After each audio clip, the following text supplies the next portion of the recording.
Leak नहीं चलेगा, नहीं चलेगा, नहीं चलेगा। छात्रों के साथ अन्याय नहीं सहेंगे, नहीं सहेंगे, नहीं सहेंगे। पेपर लीक वाली सरकार, योगी सरकार मुर्दाबाद, मुर्दाबाद, मुर्दाबाद।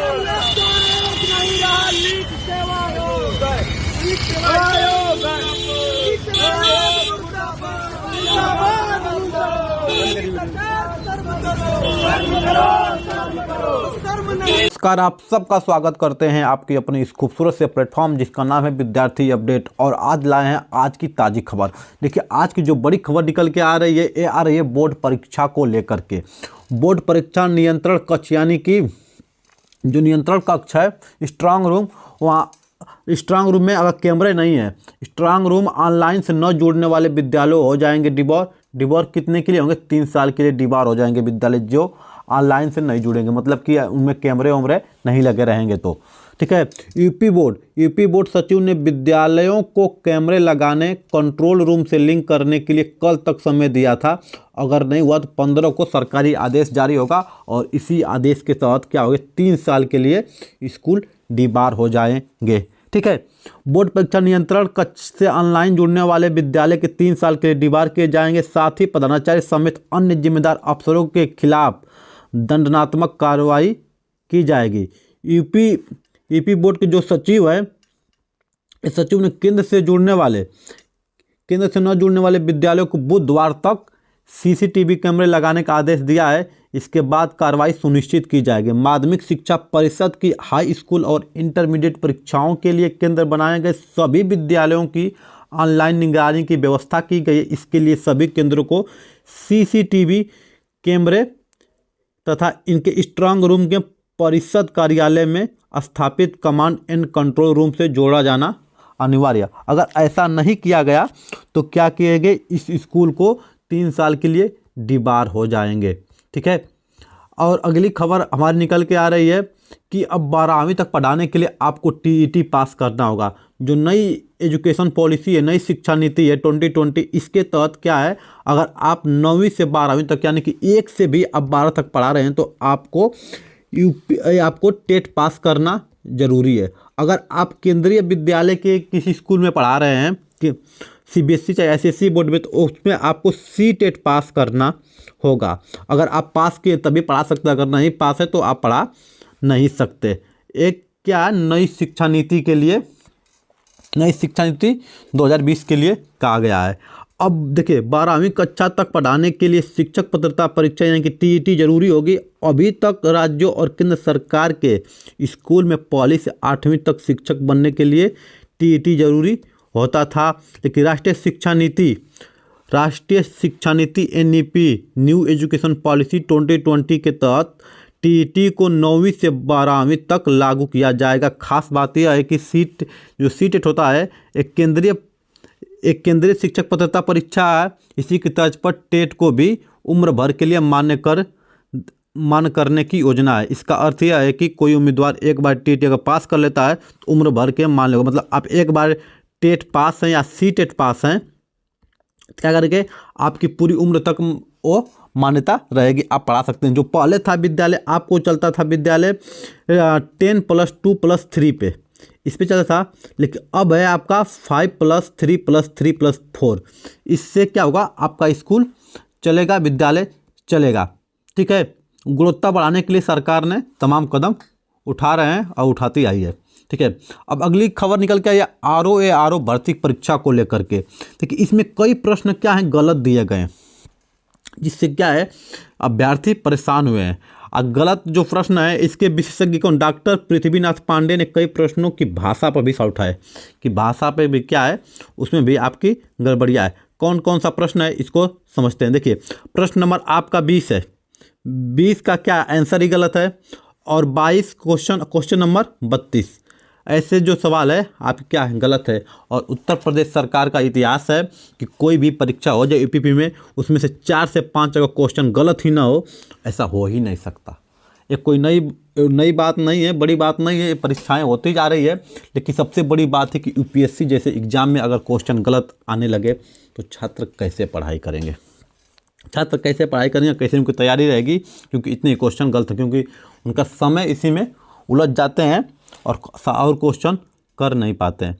ठीक है, और खबर ये भी है कि पेपर लीक हो गया। पीसीएस और अन्य परीक्षाओं की तरह भी पेपर लीक हो चुके हैं। इसका आरओ का, जैसे अदर एग्जाम के पेपर होते थे लीक, जैसे मान लीजिए टेट का हुआ था, इसके बाद लेखपाल का हुआ था, वीडियो का हुआ, तो ऐसे तमाम जो पेपर लीक होते हैं, ऐसे ही आपका आरओ का भी पेपर लीक हो गया है। ठीक है, आयोग को करानी होगी दोबारा परीक्षा, और आयोग ने क्या किया है कि इसके जांच के लिए एक कमेटी भी बनाई है कि जो जांच करेगी। अगर जांच करने पर पेपर लीक की मामला पाई जाती है तो जो भी अफसर पकड़े जाएंगे उनके ऊपर कानूनी कार्रवाई की जाएगी। ठीक है, और वो जो टीम बनाई गई वो टीम गवर्नमेंट को जो रिपोर्ट सौंपेगी, उस रिपोर्ट के हिसाब से आपका तय होगा पेपर होगा या कि नहीं होगा। जो प्रक्रिया होगी रिपोर्ट के बाद होगी। और जैसे ही पेपर लीक होता है, कुछ छात्रों ने आयोग जो यूपीएससी है, ठीक है, वहाँ पे उसके बाहर गेट पे उन्होंने धरना दिया और मुख्यमंत्री के पुतले भी जलाना शुरू कर दिया। ठीक है, तो आरओ की भर्ती परीक्षा के कई प्रश्नों के उत्तर भी गलत है, पेपर भी लीक हो चुका है। ठीक है, ऐसे में गुस्साए अभ्यर्थियों ने इनका मुख्यमंत्री जी का पुतला जलाया और इन्होंने कहा कि छात्रों के साथ सरकार खिलवाड़ कर रही है। ठीक है, उनका कहना है छात्रों का कि निरस्त करके दोबारा कराने की घोषणा नहीं की गई तो तीव्र विरोध प्रदर्शन करने के लिए लोग बाध्य हो जाएंगे। अगर दोबारा परीक्षा नहीं होती है तो जो छात्र हैं ये तीव्र क्या करेंगे, अपना विरोध प्रदर्शन करेंगे। जो भी कुछ होगा इसकी जिम्मेदार क्या होगी, सरकार होगी। ठीक है, कहाँ से पेपर आउट हो गया था, वाराणसी से, देख लीजिए अपना बनारस से पेपर आउट हो गया था। और अगली हमारी खबर है कि सालवर से सांठगांठ करने वालों की तलाश। अगर देखिए, विद्युत सेवा आयोग में भर्ती में गिरफ्तार सालवर ने किए कई खुलासे। जो यूपीपीसीएल का जो भर्ती हुई थी, इसमें जितने भी सालवर पकड़ेंगे उन्होंने खुलासे किए कि जो यूपी पुलिस की क्या है वैकेंसी आने वाली है, इसमें भी इन लोगों का नेटवर्क बहुत बड़ा है।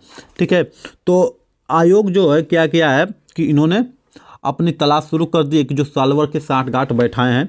ठीक है, मनीष ने गिरोह के नेटवर्क का खुलासा किया। जो मनीष नाम का व्यक्ति पकड़ा गया है, उन्होंने क्या किया, पुलिस ने बहुत देर तक पूछताछ की। इस पर दौरान उसने गिरोह के एक नेटवर्क के बारे में कई जानकारियां दी। उसने बताया कि गिरोह का जाल राजस्थान, मध्य प्रदेश, बिहार, यूपी के कई शहरों में फैला हुआ है। इन सभी जगह कई प्रतियोगी परीक्षाओं की तैयारी कराने वाले युवक और कुछ संस्थाएं के शिक्षक इनके लिए सॉल्वर बनने को तैयार रहते हैं। एक परीक्षा देने के लिए सॉल्वर को 50,000 रुपये से 1 लाख रुपए तक मिलता है। अगर जो सॉल्वर परीक्षा देगा तो उनको 50,000 से 1 लाख रुपए तक मिलता है। लेकिन लेने वाले लोग कितना देते हैं, 10 लाख, 20 लाख, जो भी जैसा होता है ये आपका चलता रहता है। ठीक है, तो जांच के लिए भी क्या है, प्रशासन ने जुट गई है। अगला जो हमारी खबर निकल के कि सीआईएससी बोर्ड की परीक्षा, सीआईएससी बोर्ड की जो परीक्षा है उसमें अंग्रेजी का पेपर क्या था, आसान था। और जब पेपर आसान होता है तो उससे भी क्या होते हैं, छात्र खुश हो जाते हैं। देखिए, विद्यार्थी बोला कि परीक्षा को लेकर काफ़ी तनाव था। पहले दिन अंग्रेजी का पेपर था, इसलिए तनाव कम हो गया और पेपर आसान भी आया था। ठीक है, तो इससे क्या हुए, ये लोग विद्यार्थी खुश हुए। अगली खबर है कि फिर से बदलेगा मौसम और बदली बूंदाबांदी का आसार। फिर ठंड बढ़ने की पूरी संभावना है। धूप की तख्ती बढ़ी दिन और ताप का तापमान 26 से पार। धूप में दिन में गर्मी होगी, रात में ठंडी, क्योंकि जब मौसम बदलेगा तो क्या ठंडी हवाएं चलेगी। ठीक है, देखिए, पूर्वा के प्रभाव से सर्द हवाओं का असर कम हो रहा था। सोमवार को धूप तकती रही, इससे अधिक और जो पारा था 26.6 डिग्री दर्ज किया गया। रात के पारे में भी हल्की बढ़ोतरी, 24 घंटों के दौरान न्यूनतम 11.1 डिग्री रहा। मौसम विभाग के अनुसार मंगलवार को अधिकतम पारा 28 डिग्री सेल्सियस और न्यूनतम 12 डिग्री सेल्सियस के आसपास रहा। तो मौसम बिगड़ने की संभावना है, बूंदाबांदी हो सकती है और दिन रात में पारे में बढ़ोतरी हो सकती है। ठीक है, अतुल सिंह के अनुसार दक्षिणी गुजरात के पास चक्रवाती हवा का दबाव बन रही है और बंगाल की खाड़ी की ओर तटवर्ती क्षेत्र के ऊपर हवा का दबाव बना है। दो सागरों से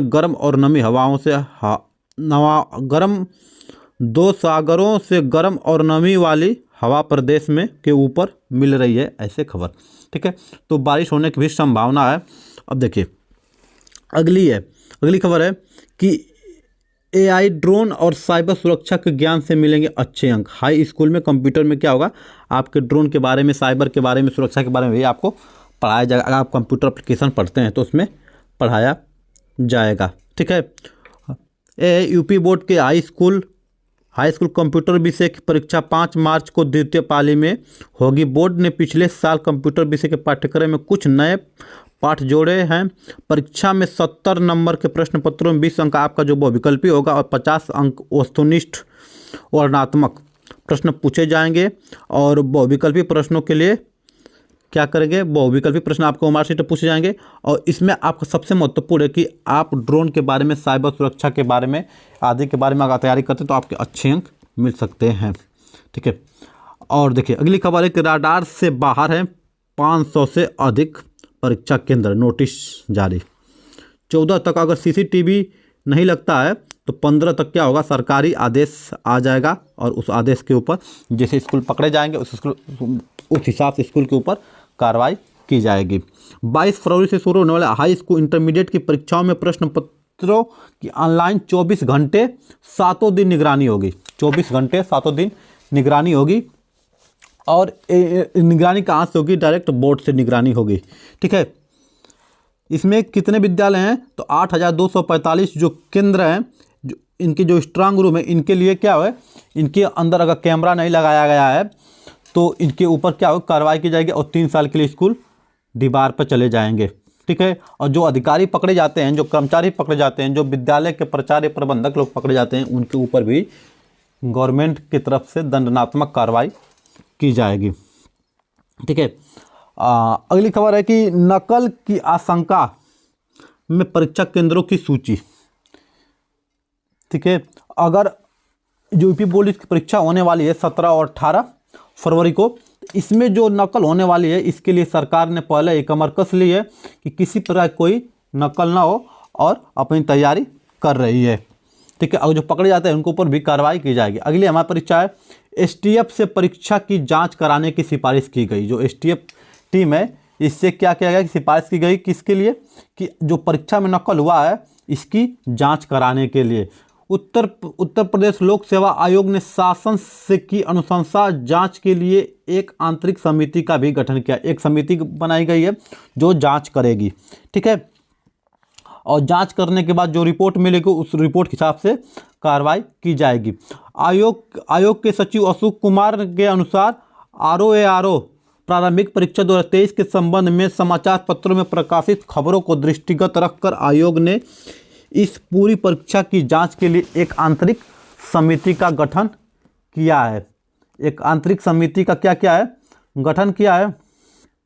इसके बाद क्या होता है कि ROARO प्रारंभिक परीक्षा 2023 बिंदुओं पर STF जांच कराने का निर्णय लिया है, जिसके लिए शासन की अनुशंसा की गई है। जांच के लिए परीक्षा को सुचिता और दृष्टिगत रखकर आयोग के स्तर को उचित निर्णय लिया जाएगा। उधर प्रतियोगी परीक्षाओं का दावा है कि शनिवार को रात को ही पेपर आउट हो गया है। हालांकि उत्तर कुंजी व्हाट्सएप ग्रुपों में वायरल होने लगी थी। परीक्षा को पंजीकृत अभ्यर्थी को 64%, मतलब कि परीक्षा में आपके 64% अभ्यर्थी रहे। लेकिन इसमें भी साफ कहा गया है कि पेपर एक दिन पहले ही व्हाट्सएप पे आउट हो गया था। अगर पेपर आउट हो गया है तो इसकी जांच करेगी STF और जांच करने के बाद जो रिपोर्ट सौंपेगी उस रिपोर्ट के हिसाब से कार्रवाई की जाएगी। ठीक है, अगली खबर है 6 प्रश्न हटे अंतिम उत्तर कुंजी जारी। किसका, ये जारी हो गया JEE मेंस वाला। 6 प्रश्न पत्र हट गया और अंतिम फाइनल आंसर की जारी होगी, आप मिला सकते हैं। ठीक है, अगला हमारे रेलवे तकनीशियन पद के लिए आवेदन 9 से। जो रेलवे की भर्ती है ये आपकी 9000 सीटों पे भर्ती होने वाली है और 8 अप्रैल की अंतिम तिथि है। आप इसको क्या कर सकते हैं, करवा सकते हैं। आपकी उम्र कितनी होनी चाहिए इसके बारे में भी समझ लेते हैं। ठीक है, टोटल भर्ती कितने 9000 रिक्त पद होंगे और इस तकनीशियन ग्रेड 1 के लिए 1100 पद और ग्रेड 3 के लिए 7900 पद हैं। आवेदन 9 मार्च से शुरू होगा और वही आवेदन अंतिम तिथि 8 अप्रैल, यानी कि 9 मार्च से शुरू होगा और 8 अप्रैल तक आवेदन किया जाएगा। जो उम्र होगी आपके 18 वर्ष से 33 वर्ष के बीच में होगी। और तकनीशियन ग्रेड के लिए 3 पदों का आवेदनकर्ता की अधिकतम आयु 3 पदों के लिए 36 वर्ष आयु है। और गणना जारी अधिसूचना के अनुसार 1 जुलाई 2024 के आधार पर होगी, यानी 1 जुलाई से आपकी उम्र की गणना की जाएगी। और इसमें आपका जो फीस लगेगा ये आपका 500 रुपये लगेगा। किसके लिए? OBC EWS के लिए। और वहीं बात करते हैं तो SC ST या एक सर्विसमैन, ठीक है, EBC महिला के लिए 250 रुपये की आपकी क्या है पेमेंट फीस लगेगी। अब देखिए अगली खबर है अग्निवीर भर्ती आवेदन को लेकर। अग्नि जो वीर भर्ती परीक्षा है, ये परीक्षा 22 अप्रैल को, जो परीक्षा है 22 अप्रैल को आवेदन कब होगा इसके बारे में समझ लेते हैं। देखिए 13 फरवरी से 22 मार्च तक क्या होगा, आवेदन किया जाएगा। और उम्र आपको होनी चाहिए 17.5 वर्ष से लेकर 21 वर्ष के बीच में आपकी उम्र है, तो आप इसके पात्र हैं, आप फॉर्म भर सकते हैं, ठीक है। तो आप कहाँ भरेंगे, किस वेबसाइट पे? तो इंडियन आर्मी की ऑफिशियल वेबसाइट jointindianarmy.nic.in पर आवेदन कर सकते हैं। और आपको जो फीस देनी होगी आपको 250 रुपया SBI बैंक या गेटवे में जमा करने के लिए क्या करेंगे, आप फीस जमा करके आप आवेदन कर सकते हैं, ठीक है। और अगली जो खबर निकल के आएगी, भर्ती प्रक्रिया पूरी तरह से पारदर्शी और तय समय पर पूरी होगी। किस प्रधानमंत्री ने कहा है कि जो भर्ती प्रक्रिया है पूरी तरह से पारदर्शी और तय समय पर होगी। लेकिन जब पेपर ही ऐसे लीक हो जा रहे हैं तो कैसे तय समय पर होगा, कहाँ पारदर्शिता है? हाँ, इसको पूरी स्टूडेंट विद्यार्थी और स्कूल के प्रबंधक कर्मचारी और देश के सारे नागरिक अच्छी तरह से समझते हैं कि कितनी पारदर्शिता भारत सरकार की भर्तियों में है, चाहे उत्तर प्रदेश सरकार की भर्तियों में कितनी जल्दी पूर्ण कराई है। क्योंकि रेलवे की 2019 वाली वैकेंसी अभी तक पूर्ण हुई कि नहीं हुई, आप इसके बारे में बखूबी जानते हैं। फिर वैकेंसी आ रही 9,000, इसको कब तक पूर्ण कराया जाएगा, कितना साल लग जाएगा, इसकी भी कोई गारंटी नहीं है। लेकिन उन्होंने कह दिया है क्या कि भर्ती प्रक्रिया सही समय पर होगी, तय समय पर पूरी होगी और पूरी तरह से पारदर्शिता होगी, ठीक है। अगला है कि MP, देखिए MSP गारंटी पर अटकी बात। आज दिल्ली में कूच करेंगे किसान। जो किसान है 13 तारीख को कूच करने वाले कहाँ, दिल्ली में। और गवर्नमेंट ने क्या किया, उनको रोकने के लिए पत्थर के बैरिकेटिंग लगा दिए हैं कि क्या किसान अंदर न जा पाए, कहाँ, दिल्ली में। हरियाणा पुलिस ने सोमवार को शाम शंभू बॉर्डर पर मॉक ड्रिल की पुलिस ने आंसू गैस के गोले दागे जो पंजाब की तरफ खड़े किसानों के पास जाकर गिरे। गुस्साए किसानों ने घग्गर पुल पर रखे सीमेंट के ब्लॉक रॉड को मदद से घग्गर नदी में फेंक दिया। मैंने इसको घग्गर नदी में क्या फेंक दिया। और दिल्ली में 1 महीने तक लगे रहेगी धारा 144। और दिल्ली में हमेशा ही लगती है धारा 144, क्योंकि दिल्ली ये ऐसा शहर है जो भारत में सबसे अधिक धरना किया जाता है। राजधानी में हमारे देश में किसानों को भी रोका जा रहा है, कहाँ, धरना देने के लिए। आप लोकतंत्र में जी रहे हैं, यही हमारा लोकतंत्र है, ठीक है। कि जो इनको धरना नहीं दिया जा रहा है और इनको रोकने के लिए सीमेंट के बैरिकेटिंग लगाए जा रहे हैं और ट्रैक्टर जब जा रहा है तो उसके लिए रॉड लगाए जा रहे हैं, ठीक है। अगली ये जो हमारी खबर है ये लोकसभा चुनाव से पहले विज्ञापन निकलकर आवेदन लेने की तैयारी। यूपी सरकार 6 महीने में 15,000 को नौकरी देगी। अब तक नहीं देगी तो अब नौकरी देगी। 7,000 जो पद होंगे, 7,000 ज़्यादा पद नए पदों के लिए सृजन किए जाएंगे। लेकिन 4700 पद यानी कि 4,700 जो पद हैं ये आपके लेखपाल भर्तियों की परीक्षा की जाएगी। यानी कि लेखपाल की भर्ती होने वाली है कितनी, 4,700 पदों के लिए, ठीक है। कांस्टेबल भर्ती के लिए प्रवेश पत्र जारी। आज से आप प्रवेश पत्र डाउनलोड कर सकते हैं, ठीक है। कि इसकी जो प्रवेश पत्र आपके जारी हो चुके हैं, किसकी, यूपी पुलिस की।